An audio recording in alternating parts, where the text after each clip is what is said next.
வழக்கம் போல வீடியோக்குள்ள போயிடலாம். இந்த வீடியோ நம்ம என்ன பார்க்க போறோம் லேப்டாப் அப்படின்னா, ஜிடி விசஸ் டிசி. எப்படி வந்துட்டு ஸ்டார்டிங்ல வந்துட்டு இன்னைக்கு ஒரு மொக்க மேட்சா இருக்கும்னு நினைச்சவனுங்களுக்கு ஒரு 2 நிமிஷம் நம்ம சைலண்டா இருக்கலாம். ஏன்னா பயங்கரமான ஒரு மேட்ச் முடியும் போது சூப்பரா போயிருச்சு. நல்ல ஒரு செம என்டர்டைனிங்கா இருந்துச்சு இன்னைக்கு மேட்ச். சரி சொல்லுங்க, யார் யார் மேட்சை பார்த்தீங்க ஃபர்ஸ்ட்? அவனுக்கு ப்ராப்பரா ஒத்துவாங்க. மேட்ச் நான் ஃபுல்லா பார்த்தேன் இல்ல சும்மா அப்படியே நான் செகண்ட் ஹாஃப் தூங்கிட்டேன். நான் செகண்ட் ஹாஃப் ஃபுல்லா பார்த்தேன். சரி ஓகே. லைக் இவனுங்க வந்துட்டு ஃபர்ஸ்ட் பேட்டிங் வந்துட்டு ஜிடி.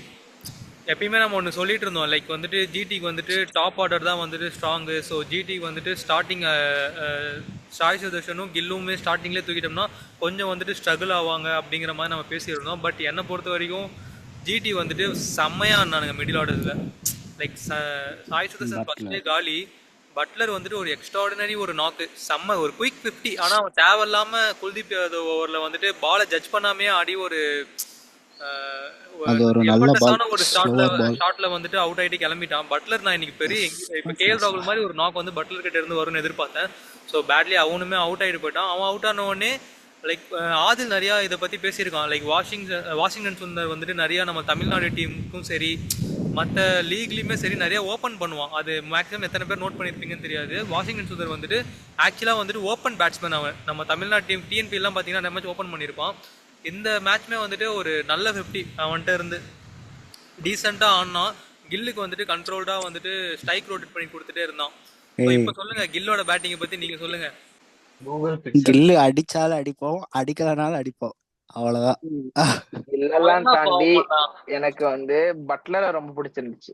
ரொம்ப நாளைக்கு அப்புறம் ஆளு வந்தான், ஒரு சுத்துனா, அடிச்சான், அவுட் ஆயிட்டு போய்கிட்டே இருந்தான். அவன் தான் வந்து ஸ்ட்ரைக் ரேட்டை வந்து கொண்டு வந்தது போர்ட்ல. அவன் நல்லா ரொட்டேட் பண்ணி தந்து நல்லா அடிச்சு ரன் எடுத்து. பட்லர் அவுட் ஆனாலுமே ஒரு நல்ல பால், மோசமான பாலுக்கெல்லாம் ஒன்னும் அவுட் ஆகல. அது ஒரு நல்ல பால், நல்லா தூக்கி ஸ்லோவரா கரெக்ட் போட்டான், தான். மாட்டிக்கிட்டான். பட்லர் அவுட் ஆனது லைக் நீங்க அவனுங்க இது டிசியோட பவுலிங் லைனப் நம்ம எடுத்து பார்த்தோம்னாடா கிட்டத்தட்ட மோர் ஓவர் வந்துட்டு எல்லாமே 10-9 எக்கனாமியில் போட்டிருக்காங்க. லுங்கி இங்கிடி மட்டும் பார்த்தீங்கன்னா 6 எக்கனாமி. நிறைய ஸ்லோயர் டெலிவரி வந்துட்டு எக்ஸிக்யூட் பண்ணுறான்டா. அவனுக்கு இந்த ஐபிஎல்ல வந்துட்டு பிராவோ என்ன பண்ணுவானோ அந்த மாதிரி இவன் ஸ்லோயர் டெலிவரி வந்துட்டு நிறைய எக்ஸிக்யூட் பண்ணி அவன் ரன்னு ரொம்பவே கொஞ்சமாக தான் கன்சியூம் பண்ணுறான். வெறும் 6 எக்கனாமியில் தான் போட்டிருக்கான் 4 ஓவர். ஆமா ஆமா. ஒரு பொலாட் என்ன பண்ணுவான், ஒரு இங்க பிராவோ என்ன சுத்தி பண்ணுவான். சிஎஸ்கே ப்ராடக்ட் ஒன்று இறக்கி விட்டுருணும். என்னது உண்மை அதுதானே. அவன் இப்போ போயிட்டு நீ ஸ்லோ பால் யார்கிட்ட அங்க கொடுத்தானா, அவன் சுத்தி வந்து சிஎஸ்கே மேட்ச் இறக்கி சிஎஸ்கே மேட்ச் விட்டுருணும். பார்த்த மாதிரி தானே இருந்துச்சு பிரஷரா. லைக் அப்படிதான் சிஎஸ்கே மேட்ச் பார்த்த மாதிரி இருந்துச்சா? ஆமா, இப்ப இப்படிதானே CSK match one sided match தான். அதான் ஒன் சைடட் கேம். எங்கடா 18 ஓவர் 17 ஓவர்ல முடிச்சிருவாங்க. சரி விடு, அவன் தெரியாம லாஸ்ட் ஓவர் வரைக்கும் பேசிட்டான். அது கொண்டு இந்த வராங்க சீசன், சிஎஸ்கே. அது இந்த விடு, சீசன். அவன் தெரியாம பேசிட்டான். அது இந்த சீசன். ஸோ அது நல்ல கேம், நல்ல கேம். அதுவும் இல்லாமல் ஃபர்ஸ்ட் ஹாஃப்ல வந்துட்டு இவன் பட்லர் போனதுக்கு அப்புறம் கில் வந்துட்டு கேம் சூப்பரா கொண்டு போனான். ஒரு 70 ரன் தானே கில்லு. 45 out of 70. 70 ஒரு செம நாக்கு. லைக் அவனும் வந்தான், வந்துட்டு இங்கிடி ஆஃப்ல ஸ்லோ பால் போட்டு எடுத்துட்டானுங்க. ஸோ வந்துட்டு டீசெண்டான ஒரு பேட்டிங். கில் மேலே எவ்வளோ கிரிட்டிசைஸ் இருந்தாலும் அவன் கேப்டன்சியில் பண்ண வேண்டிய வேலை கரெக்டாக பண்ணிட்டு தான் இருக்கிறான். ஸ்கோர் ஒரு பக்கம் வந்துட்டே தான் இருக்கு. ஸோ அப்படி இப்படின்னு ஆடி அவனுங்க இதில் லைக் ஃபர்ஸ்ட் ஹாஃப்ல இன்னொன்று சொல்லணுன்ட்டு இருந்தேன். அந்த அவன் ஒருத்தர் யார், நான் ஒரே ஓவரில் 22 ரன் கொடுத்தானே. இப்போ மில்லர் கூட வந்து ஆடிட்டு இருந்தானே. விப்ராஜ் லைக் ஒரு ஓவர்ல 22 ரன்ஸ் கொடுத்தான். பட் வந்துட்டு பேட்டிங்ல வந்துட்டு நல்லா தான் அடிச்சிட்டான். நல்ல பேட்ஸ்மேன். நம்ம ஜேமி ஓவர்டன் மாதிரி தான். யாரும் 200. ஏய் இவன் யாரா, அவன் எல்லாத்துக்கும் சிஎஸ்கே எடுத்துட்டு வந்துட்டு சிஎஸ்கே கொண்டு வராம அமைதியா பேசுறா சும்மா. ஸ்ட்ரைக்கா இருந்துச்சு சொல்றேன். சரி பேசுங்க. சைக்கா இருந்துச்சு சொன்னியா? டேய் ஸ்ட்ரைக்கா இருந்துச்சுன்னு சொன்னேன்டா. ஸ்ட்ரைக் ஆச்சா? சைக் ஆயிட்டானு பேட்ஸ்மேன் சைக்கிள் ஆறானுங்க. இல்ல பரவாயில்ல. சரி அதான் லைக் வந்துட்டு 200+ டார்கெட்.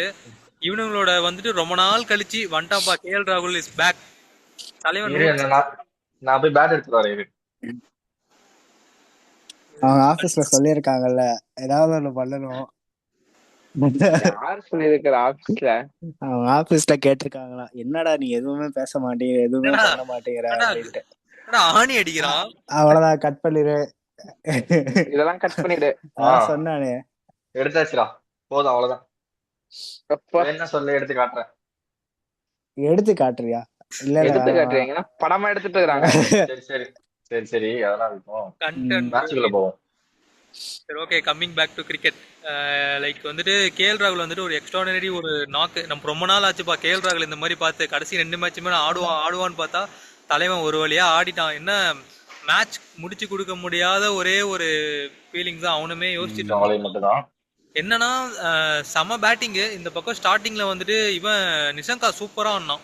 2 பேருக்கும் கிடைச்ச ஸ்டார்ட் வந்துட்டு ஒரு பயங்கரமான ஒரு ஸ்டார்ட். 2 பேத்துக்குமே சூப்பரா கொண்டு போனானுங்க. ஒரு 60 வரைக்குமே வந்துட்டு கேம் வந்துட்டு ஆன் டிசின்னு நினைச்சேன். ஸோ அதுக்கப்புறம் நிசங்கா விக்கெட் விழுந்த உடனே வந்த உடனே வந்துட்டு இவனை தூக்கிட்டானுங்க. ரிஸ்வி யாரு? ரிஸ்வி. ரிஸ்வி, வந்த ரிஸ்வி. உடனே மேட்ச் தூக்கிட்டான். மேட்ச் ரிஸ்வியை தூக்குன உடனே நெக்ஸ்ட் வந்த நிதிஷ் ராணா நிதிஷ் ராணா. நிதிஷ் ராணா ஃபர்ஸ்ட் மாட்டினா, நிதிஷ் ராணா அப்புறம் first. அடுத்து லைக் நிதிஷ் ராணா அண்ட் ரிஸ்வி 2 பேருமே வந்து பேக் டு பேக் விக்கெட். என்னை பொறுத்த வரைக்கும் ஒரு சொல்லுவானுங்களடா ஒரு லெஜெண்டரி ஸ்பின்னர் வந்துட்டு ரஷித் கான் இந்த மாதிரி சமயத்துல தானே அவன் ப்ரூவ் பண்றான். அதை நீ யோசிச்சு பாரு, கை வந்துட்டு அவுட் ஆஃப் த கேம் போயிடுச்சு. மேட்ச் வந்துட்டு ஒரு 60 ரன் ஸ்டார்டிங்லேயே வந்துட்டு பவர் பிளேல கொடுத்துட்டானுங்க. விக்கெட்டே இல்ல. வந்தான் டக்கு டக்கு டக்குன்னு ஒரு 2 விக்கெட். அதுவும் செம்ம பவுலிங்கு. அவனுமே வந்துட்டு பார்த்தோம்னா அந்த பக்கம் இங்கிடி மாதிரி, இந்த பக்கம் வந்துட்டு ரஷித் கான் வந்துட்டு ஒரு பயங்கரமான ஒரு எக்கனாமில போட்டிருந்தான். இன்னொரு விஷயம் நான் எங்க பாருன்னா, பிரதீப் கிருஷ்ணா வந்துட்டு நான் அப்ரிஷியேட் பண்ணி அவனை நான் கடைசியில வந்து நான் சொல்றேன் அது என்னன்னு சொல்லிட்டு. அதுக்கப்புறம் வந்துட்டு மில்லருக்கு வந்துட்டு ஒரு இன்ஜுரி. சரி ஓகே, இன்ஜுரி ஆயிடுச்சுன்னு சொல்லிட்டு மில்லர் ஆட முடியாது. ஸ்டப்ஸ் வந்தான். ஸ்டப்ஸ் கூட சேர்ந்துட்டு ஆன் கேம் தான் இருந்துச்சு. என்ன ஒரே ஒரு இடத்துல பார்த்தோம்னா நம்ம கிட்ட அந்த ஒரு 20 பாலுக்கு 52 அப்படிங்கிற மாதிரி ஒரு ஸ்டேஜுக்கு போகும்போது கேஎல் ராகுல் மாதிரி ஒரு பிளேயர் இருக்கும்போது ஓகே முடிச்சு கொடுக்க வேண்டியதுதான். பட் அன்பார்ச்சுனேட்லி அவுட் ஆடுக்கும் போது மில்லர் வந்துட்டான். வந்துட்டு ஒரு நாக் ஆனாம பாரு அந்த ஓவரு. சரியான செம்ம கேம். அந்த 18வது ஓவர்லாம் வந்துட்டு பீக் கிரிக்கெட் அங்கதான் வந்துட்டு பாக்குற மாதிரி இருந்துச்சு. ஏன்னா நல்ல அப்ரோச்சா எல்லாம் போட்டு சிராஜ்லாம் வந்துட்டு இல்லாத பந்தே எடுக்கக்கூடாதுங்கிற மாதிரி அடிச்சிட்டான் அவன். ஏன்னா அதுக்கு முன்னாடி ஒரு டாட் பண்ணிட்டு இருந்தான். அந்த ஓவர் சிராஜை போட்டு பயங்கரமா போட்டு தாழ்ச்சி எடுத்துட்டானுங்க. ஸோ வந்துட்டு கடைசி அப்படின்னு பார்க்கும்போது பிரசித் கிருஷ்ணா கிட்ட வந்துச்சு ஸ்டார்டிங்கே ஒரு 6. ஓகேவா, ஒரு ஒரு ஒரு பிளேயரோட மைண்ட் செட் எப்படி இருக்கும்? 2 பாலுக்கு 2 ரன்னுங்கும் போது சரி ஓகே என்ன பண்ணலாம் அப்படின்ட்டு இருக்கும் போது போனா ஒரு பவுன்சருக்கு போனா மிஸ்இட் ஆகி பால் போனுச்சு. சிங்கிள் ஓடல. மில்லர் வந்துட்டு ஸ்ட்ரைக் ரொட்டேட் பண்ணல. லாஸ்ட் பால் வந்துட்டு உண்மையா சொல்ல போனா வந்துட்டு பட்லருக்கு தான் வந்துட்டு பெரிய சரியான ஸ்டெப் இது. சரியாம ரன் அவுட். அது லைக் பால் வாங்கிட்டு அவன் சிங்கிள் ஹேண்ட் க்ளவ் கழட்டிட்டான். ஒரு ஹேண்ட்ல தான் க்ளவ் போட்டு தான் ஒரு க்ளவ் கழட்டிட்டான். செம்ம மேட்ச். என்னை பொறுத்த வரைக்கும் இந்த மேட்ச் தான் வந்து பார்க்க ரொம்ப ரொம்ப ரொம்ப இன்ட்ரெஸ்டிங்கா இருந்துச்சு. அப்படியே பெவிலியன்ல எல்லாருமே நிக்கிறானுங்க. அந்த பக்கம் கேஎல் ராகுல்லாம் வெளியில வந்து நிக்கிறான். கீழே கோச் எல்லாம் நிக்கிறானுங்க. அக்ஷர் பட்டேல் நிக்கிறானுங்க. எனக்கு இன்னொன்னு என்ன தெரியுமா, இப்போ இந்த வேற வைடு ஸ்டாட் வேற கொண்டு வந்து எனக்கு பயமாயிடுச்சுடா. வைடு கீடு ஏதோ போயிருக்குமோ, ஹைட் இதுல போயிருக்குமோ அப்படின்னு சொல்லி இருந்துச்சு. எனிவே வந்துட்டு ஜிடி வந்துட்டு ஒரு நல்ல வின், செம்ம வின் என்னை பொறுத்த வரைக்கும். நீங்க என்ன நினைக்கிறீங்க? என்ன நினைக்கிறேன்னா எல்லாருமே ஒரு பாயிண்டாவது வச்சிருக்காங்க.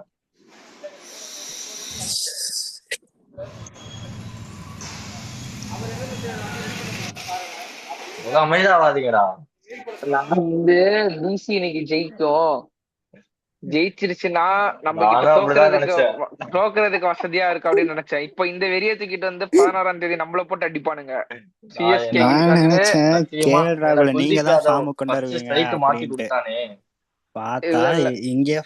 அதே மாதிரி ஒரு ரன் அடிப்பானே அப்படின்னு சொல்லி நம்பிக்கை வச்சு ஓடி இருக்கலாம். 5வது பால் ஒரு ரன். அதுதான் புரியல.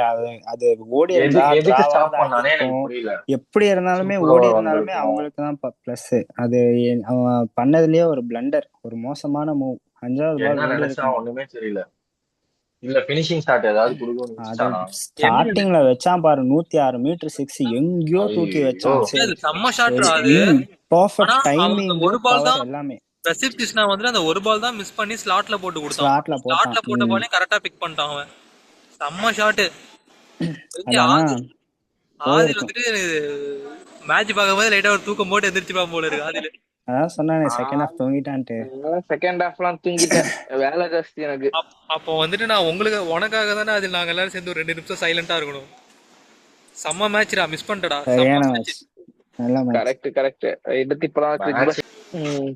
மில்லர் தான்டா லைக் அந்த அவன் ஒருத்தனுக்கு அவனுக்கு பேட் லக்கா என்னன்னு தெரியலடா. சவுத் ஆப்பிரிக்கால அவன் அடிச்சாலும் தோத்துறானுங்க மேட்ச். இதுலயும் மில்லர் வந்து கொஞ்சம் யோசிக்கணும்டா. நீங்க சொல்றீங்களே ஏதோ அந்த ஒரு பால் ஓடி இருந்தா சாதகமா இருக்குன்னா மேட்ச் சாதகத்துக்கு தானே பாக்கணும். ஒண்ணுமே இல்லடா, 2 பாலுக்கு 2 ரன் தேவை. சரியா, அடிச்சிட்டான். 5th பால் வந்து அடிச்சிட்டான், ரன் ஓடல. இந்த ஆண்ட ஆமா ஆமா குல்தீப் ஆமா இருக்கான். ஆமா அவன் என்ன யோசிச்சிருக்கணும், அட்லீஸ்ட் ஓடி டிராவாவது ஆகியிருக்கும். ஓடி டிராவாவது பண்ணிருக்கலாம். அடிக்காம விட்டா கூட ஓடிடலாம். அடிக்காமலே விட்டா கூட அவன் கீப்பர் ஹேண்ட்கே போகுது அப்படின்னா கூட அவன் நீங்க ஓடி இருந்தா சொல்றீங்க பட் ஆப்வியஸா வின் இல்லையா? Super draw. ஓவர் தான். லாஸ்ட் பால் வந்துட்டு அது அன்பேசபிள் தப்புடா பால் அது. அது. லாஸ்ட் பால் வந்துட்டு அவன் மூஞ்சிக்கு போட்டான் அது தெரியுமா, புரியுது. ஒண்ணுமே பண்ண முடியாது. அது அந்த பால் வந்துட்டு ம். செம்ம பால். நான் அந்த பிரசித் கிருஷ்ணா சொன்னது அந்த ஒரு பால் தான், செம்ம பால். நல்லா இப்படி இந்த மூஞ்சிக்கு வருது, அவன் என்ன பண்ணுவான், அப்படி பயந்துட்டு தான் மூஞ்சி தான் திரும்ப முடியும், வேற இங்க ஒண்ணுமே இப்படி பண்ண முடியாது. போகுது, இப்படி வைக்கிறான், இங்க போகுது பால், இந்த இடத்துல இப்படி செம்ம போகுது. செம்ம பர்ஃபெக்ட் இல்லையா? எக்ஸிகியூஷன் அவன்கிட்ட இருந்து. அட்லீஸ்ட் குல்தீப்பாவது கொஞ்சம் வேகமா ரன் அப் எடுத்திருக்கணும். ஆப்வியஸா அவன் நான் ஸ்ட்ரைக்கர்ல தான் இருக்கான். அவன் ஓடி வரான், போட ஏய், போறான், எப்படியோ ஒண்ணு ரன் தான் அது. அவன் ஓடி இருக்கணும். பேட்டிங் எடுக்கணும், பேட்டர் எடுக்க முடியுது, அதுவுமே அவனும் அவன் வரல. குல்தீப்புமே பாரு, இங்க இருந்து கிராஸா ஓடி இருப்பான். ஸ்ட்ரெயிட்டா ஓடி இருந்தா கூட மேபி ரீச் பண்ணியிருப்பான். அப்படியே ஓடுறான், அப்படியே கிராஸா ஓடி போய் எங்கேயோ போய் டைவ் அடிக்கிறான். அதுலயுமே அவனுக்கு சில இதாக இருக்கும். எனிவேஸ், நல்ல கேம். சூப்பர் ஓவரா பாத்துருக்கலாம் நினைச்சேன். டேய் அதே அதே அவன் ஓடி இருந்தா சூப்பர் ஓவராவது பார்த்துருக்கலாம். சூப்பர் ஓவர் என்ன, டெல்லி ஜெயிச்சே இருக்கலாம். என்ன சொல்றேன்னா, ஒன்லி இப்போ அந்த பெரிய மேட்ச்லாம் மட்டும்தான் பார்த்துட்டு அந்த ஒரு அதில் மட்டும்தான் மேட்ச் நல்லா இருக்கும் அப்படிங்கிறது மாதிரிலாம் இல்லாமல், இந்த மாதிரி லைக் சின்ன சின்ன புது டீம்ஸ் ஆடும் போதுமே வந்துட்டு மேட்ச் பயங்கர இன்ட்ரெஸ்டிங்காக தான் கொண்டு போவாங்க. ரொம்ப டஃப்பாகவும் இருக்குது. ஏன்னா சில பேர்லாம் ஆடுறானுங்க 5 கேப்டன்லாம் வச்சுட்டு ஆடும் போது மேட்சும் இன்ட்ரெஸ்டாக இருக்க மாட்டேங்குது, பார்க்கவும் சுவாரஸ்யமாக இருக்க மாட்டேங்குது. ஆனால் இந்த மாதிரி ஒரு சிங்கிள் கேப்டன் வச்சுட்டு ஆடுறதுலாம் கொஞ்சம் பெரிய விஷயம் தான். சின்ன பசங்க எல்லாம் வந்து அடிச்சுட்டு போறாங்க. சின்ன பையன் அந்த பும்ரா அவரு எல்லா பேஜ்லயும் வச்சு அந்த வீடியோ போட்டிருக்கானுங்க. பஞ்சாப் பேஜ்ல, லக்னோ பேஜ் எல்லாம் போட்டிருக்கானுங்க. அவன் அத்தனைக்கு ஆர்ஆர் டீம்ல இருக்கானுங்க அபிஷியல் பேஜ்ல. எல்லா அபிஷியல் பேஜுமே ஃபாலோ பண்ண ஆரம்பிச்சிட்டாடா இந்த மாதிரி மேட்ச் ரிவ்யூ பண்றதுல இருந்து. எல்லாம் ஃபீட்ல வருது. இல்லடா நீ வந்துட்டு ரோஹித் இந்த மாதிரி மேட்ச் ரிவ்யூ பண்ண ஆரம்பிச்சதுல இருந்து எல்லாரோட பேஜுமே ஃபாலோ பண்ண ஆரம்பிச்சிட்டியா? லைக் எல்லா டீமோட. அப்படிலாம் இல்ல, சென்னையில மட்டும் தான் ஃபாலோ பண்ணிட்டு இருக்கேன். அப்புறம் எப்படி நீ வந்துட்டு கரெக்டா வந்துட்டு ஃபீட்ல வருதுடா, எல்லாமே இதுல வருதுடா, நியூஸ் ஃபீட்ல வருது. சரி ஓகே. எனிவேஸ் வந்துட்டு இந்த கேம் வந்துட்டு என்ன, வேற ஏதாவது இருக்குது அந்த கேம் பத்தி பேசுறதுக்கு? நல்லா இன்ட்ரெஸ்டிங்கா இருந்துச்சு. மேட்ச் ரொம்ப நல்லா இருந்துச்சு என்னை பொறுத்த வரைக்கும். ஸ்டாட்டாலாம் எடுத்து பேசுற அளவுக்குலாம் ஒண்ணுமே இல்லை. எல்லாருமே வந்துட்டு எக்கனாமி வந்துட்டு 10க்கு மேல கொடுத்துருந்தானுங்க. 2 பேர் தான் இந்த பக்கம் இங்கிடிங்கிற மாதிரி, அந்த பக்கம் ரஷீத் கான் வந்துட்டு எக்கனாமி கம்மியா போட்டிருந்தானுங்க. பேட்டிங் பொறுத்த வரைக்கும் ஜிடி வந்துட்டு சூப்பரா ஆட்டானுங்க. அவங்களோட மிடில் ஆர்டர் வந்துட்டு நம்ம வீக்குன்னு சொல்லிட்டு இருந்தோம், பட் பார்த்தா அதுவும் இல்லைங்கிற மாதிரி ப்ரூவ் பண்ணி கொடுத்துட்டானுங்க. ஸோ ஒரு 200+ போது ஒரு நல்ல பேட்டிங் லைனப் தான் ஜிடி வச்சிருக்காங்க. சேஸ் பண்ணும்போது டிசி ஆன் ஸ்ட்ரகிள், கொஞ்சம் ஸ்டார்டிங் ஏர்லி விக்கெட் ஃபால் ஆனதுனால அங்கிருந்து பின்னாடி ஒரு கம்பேக் கொடுத்து கேஎல் ராகுலும் மில்லரும் கொண்டு வந்தாங்க கேம்ல. அன்பார்ச்சுனேட்லி வந்துட்டு ஈஸி ஏர்லி விக்கெட்ஸ்லாம் ஒன்றும் ஃபால் ஆகல. நிஷங்கா 40 அடிச்சான், கேஎல் ராகுல் நிஷங்கா அவுட் ஆனதுக்கு அப்புறம் சொல்றேன் நானு. அந்த மிடில் விட்டானுங்கல்ல, சோ அத சொல்றேன். அந்த மிடில் சமீர் ரிஸ்வி அவுட் ஆன பால் வந்து ஒரு எக்ஸலன்ட் பால். அது ஒண்ணுமே பண்ண முடியாது, அது எதுவுமே பண்ண முடியாது அவனால. அகைன்ஸ்ட் ஸ்பின் ஆட போனா நல்லா கூகுளி தூக்கி போட்டான், அவ்வளவுதான். பாருங்க, பார்த்து கத்துக்கங்க. நீங்க என்னன்னா கிரிக்கெட் பிராக்டிஸ் பண்ணுவீங்கன்னு பார்த்தா டென்னிஸ் பிராக்டிஸ் பண்ணிட்டு இருக்கீங்க. ரஷீத் கானும் நூருல் அகமது ஒன்னாடா? அப்படிதானடா இந்த மாதிரி ஒரு veteran spinner. Noor Ahmad capable of doing that. அவன் பண்ணக்கூடிய ஆள் தான். அவனாதான் எதுவுமே. அதான் இந்த சீசன், போன சீசன் எங்களுக்கு பர்பிள் கேப் கண்டெண்டர் 24 ரன்ஸ் இருந்தா, 24 விக்கெட்ஸ்ல இருந்தா, மிடில் ஓவர்ல விக்கெட் எடுத்து கொடுத்தான். என்ன பண்றது, இந்த சீசன் எங்களுக்கு கை வர மாட்டேங்குது. எப்பனாலும் வரும், வர்ற அன்னைக்கு எல்லாத்தையும் தூக்குறோம். இங்க ஸ்பின்ல அப்படியே ஆப்போனன்டோட 10 விக்கெட்டும் சுத்துறோம். கத்துக்கங்க. சரி ஓகே. எனிவேஸ் வந்துட்டு இந்த மேட்சை பத்தி பேசுறதுக்கு ஒன்றும் இல்லை, அவ்வளோதான். ஒரு நல்ல மேட்ச். யார் யார் மிஸ் பண்ணீங்களோ அவங்கலாம் இந்த மாதிரி அடுத்த மேட்ச் வந்துட்டு இது மொக்க மேட்ச் தானே, இன்னைக்கு வந்துட்டு இதை ஸ்கிப் பண்ணிடலாம், நாளைக்கு CSK match, Mi match, RCB match மட்டும் பார்க்கலாம் அப்படிங்கிற ஒரு ஐடியா இல்லாமல் எல்லா மேட்சுமே பாருங்க. எல்லா மேட்சுமே வந்துட்டு இன்ட்ரெஸ்டிங்காக தான் இருக்கும். கிரிக்கெட் இஸ் பண்ணி கேம், எப்போ வேணாலும் நமக்கு என்ன வேணாலும் நடக்கும். ஸோ அடுத்த வீடியோவில் சந்திக்கும் வரை பாய் பாய் பாய் பாய்.